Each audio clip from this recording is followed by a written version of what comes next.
Halo guys, ini first videoku. Namaku Kevin Orlando. Di kali ini aku akan bahas kenapa sih orang itu harus investasi, pentingnya apa sih gitu.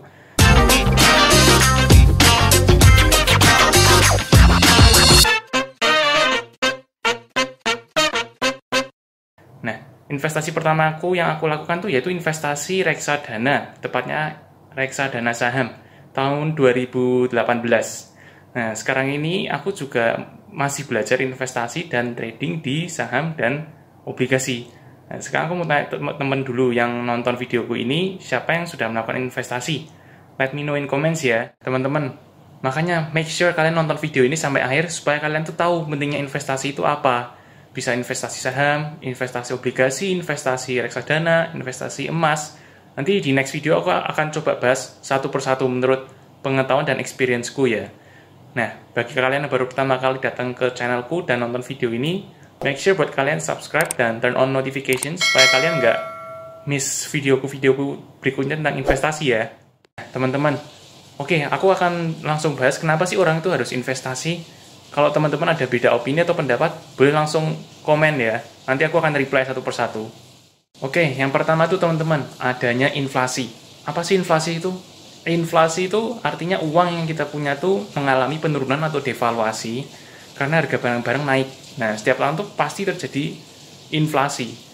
Ibaratnya gini, ini sekarang tahun 2020 ya. Di tahun 2010, kalau misalnya kalian punya Rp5.000 buat beli bakso, mungkin satu porsi dapat 5 butir ya. Tapi kalau sekarang di 2020 dengan yang nominal sama Rp5.000, kalian beli 5 bakso satu porsi 5.000. Apa dapat ya? Ya mungkin dapat, tapi mungkin cuma 2 butir ya. Kalau usulku sih, supaya uang kita nggak termakan inflasi, lebih baik uang kita tuh jangan sampai diem di tabungan. Lebih baik kita investasikan uang kita ke emas, investasikan ke reksadana, investasikan ke obligasi, investasikan ke saham.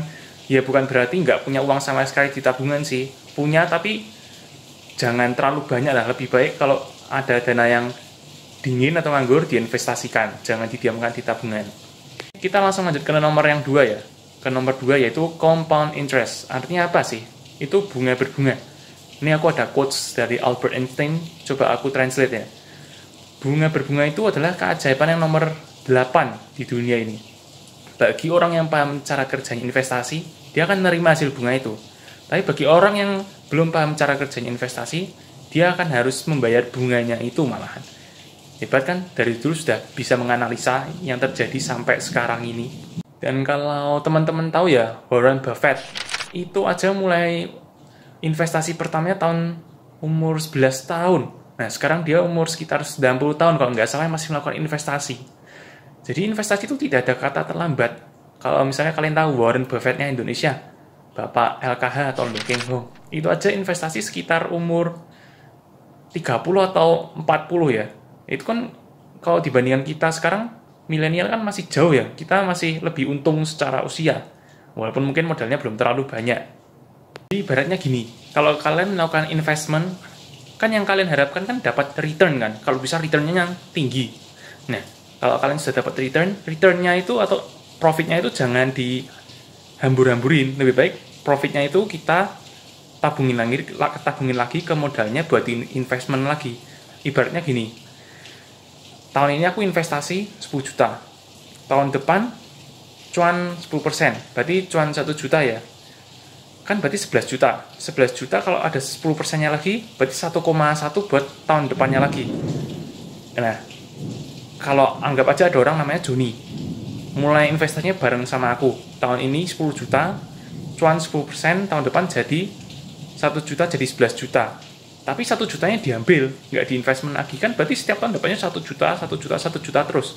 Kalah sama aku kalau returnnya aku compound interestin gitu. Alasan yang nomor 3 itu usia. Kenapa usia? Karena semakin muda seseorang itu melakukan investasi, maka hasilnya di kemudian hari akan lebih banyak. Ibaratnya gini, ada si Budi umur 20 tahun, melakukan investasi 10 juta dengan imbal hasil per tahun 10%. Didiamin selama 10 tahun. Dibandingkan dengan siapa ya? Coba Agus mulai investasi tahun ini umur 25 tahun, didiamin 10 tahun sampai 2030. Sama-sama 10 tahun kan? Hasilnya sama, tapi si Budi di umur 30 hasilnya sudah sama dengan si Agus yang di usianya 5 tahun lebih tua. Nah, kan enak kan? Cuman menang usia gini. Ini alasan yang nomor 4 ya. Orang kaya tuh pasti melakukan investasi. Nah, kalau dari perspektifku, orang kaya aja melakukan investasi. Jadi kenapa kita nggak melakukan investasi dari sekarang? Coba anggap kita lihat Bill Gates, pemilik Microsoft, Mark Zuckerberg, pemilik Facebook, Jeff Bezos, pemilik Amazon. Kalau kalian lihat cari di berita, pasti mereka tuh melakukan investasi. Entah investasi saham, reksadana, investasi, obligasi, atau yang sering kita dengar mungkin lah, mereka lebih kasih funding ke startup supaya mereka lebih banyak perusahaan baru.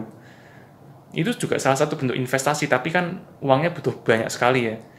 Nah, contohnya gini, kalau Bill Gates sebagai founder Microsoft, dia juga punya saham di Microsoft juga. Jadi kalau misalnya kinerja Microsoft-nya baik, secara tidak langsung kan orang seneng nih sama Microsoft, mungkin beli saham Microsoft, kan dia juga valuasi Microsoft-nya naik. Bill Gates juga secara tidak langsung jadi kaya.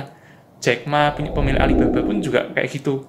Makanya kadang kita jangan heran ya kalau tiba-tiba lihat ada orang kaya baru, kayaknya dari saham kayak Elon Musk, tiba-tiba kayaknya cepatnya nggak karuan, soalnya kapitalisasi pasarnya Tesla naik tinggi ya. Teman-teman, di alasan yang nomor 4 tadi kan aku ngomongnya kalau investasinya naik, kalau sahamnya naik. Nah, sekarang kalau investasinya dia lakukan turun, merosot gimana?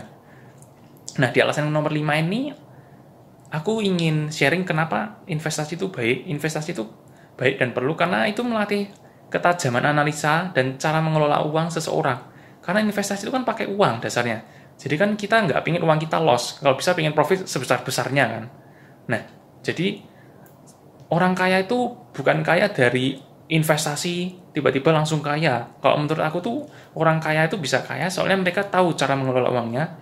Setelah tahu cara mengelola uangnya, dia investasi mau kemana, misalnya dialokasikan dana misalnya 10% ke obligasi, 20% diinvestasikan ke funding buat startup baru, dan misalnya 40%-nya buat investasi saham dan sisanya mungkin buat dana darurat. Dengan begitu kan mereka ngerti analisanya kenapa harus investasi segini banyak, kenapa harus disisain segini, karena mereka melakukan analisa, bukan gara-gara kita investasi beli sembarangan tiba-tiba langsung kaya. Itu tidak mungkin sih menurut aku. Teman-teman, ini aku kasih bonus deh. Alasan yang keenam kenapa orang itu harus berinvestasi. Karena investasi itu tidak harus pakai uang secara besar. Pertama, kalian bisa menggunakan 100.000 untuk investasi di saham. Tinggal kalian hanya pintar-pintar memilih sekuritas apa yang akan kalian gunakan, karena beda sekuritas itu kan beda fee-nya ya, beda fee transaksinya. Contoh lainnya, kalian juga bisa menjadi investor reksadana dan investor di obligasi dengan modal minimal 1 juta rupiah. Bahkan kalau kalian misalnya shopping pun, kalian bisa menambahkan ada opsi klik untuk pembelanjaan emas ya, walaupun sekitar 500 rupiah di Tokopedia ataupun Bukalapak gitu. Jadi intinya investasi itu bukan untuk orang kaya saja, tapi kalau kamu mau jadi kaya, belajarlah melakukan investasi dari sekarang. Teman-teman, sekian untuk first vlog aku tentang kenapa sih orang itu harus investasi. Kalau kalian masih ada yang belum paham, boleh komen di YouTube video ini di bawah ini, atau DM aku ke Instagram @kevinorlando. O-nya double ya. Bagi kalian yang merasa terbantu dengan video ini, tolong di like, share, dan jangan lupa subscribe untuk next video ya. Di next video aku akan bahas tentang my first investment review. Dan harap maklum jika video pertamaku ini hasilnya belum terlalu maksimal ya. Di next video aku akan berusaha lebih baik daripada yang ini. Thank you.